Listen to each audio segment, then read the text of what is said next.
J'ai 90 secondes pour t'expliquer comment obtenir ton corps de rêve si t'es une femme avec un emploi du temps chargé. On va essayer de rester simple, ok? Donc 3 piliers. Pilier 1, l'entraînement. Pilier 2, l'alimentation. Pilier 3, ta routine de vie. Ok? Donc pilier 1, l'entraînement. Première règle, c'est l'adhérence, ok? Tu dois faire un programme que tu aimes. Sinon, tu ne tiendras pas et tu seras pas régulière.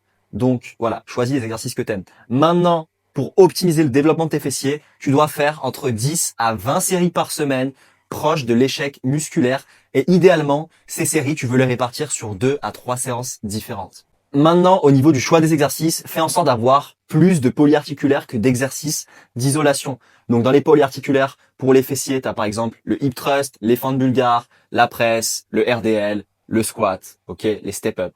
Ensuite, exercice d'isolation, tu as tout ce qui est abduction, kickback. Pour conclure sur l'entraînement, tes séries, je le répète, mais il faut qu'elles soient proches de l'échec musculaire. Donc, mets un maximum d'intensité. Essaye d'augmenter les poids au fur et à mesure des semaines. Là, on a vu les fessiers. Maintenant, on va passer au pilier 2, l'alimentation. Ok?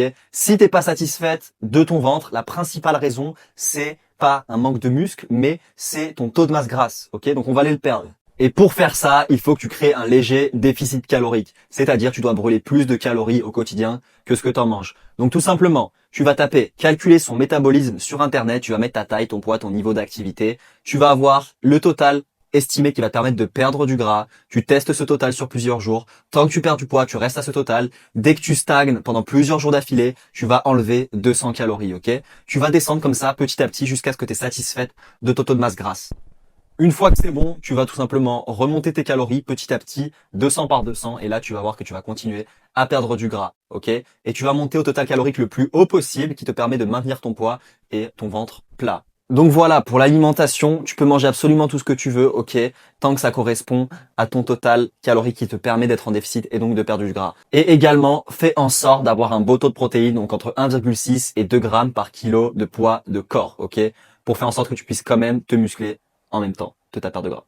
Maintenant, pilier 3, la routine de vie. Donc, fais en sorte de réduire un maximum tes sources de stress au quotidien, de mieux dormir. Tout ça, ça va réduire le cortisol, ok, l'hormone du stress, et donc ça va te permettre de perdre du gras plus facilement.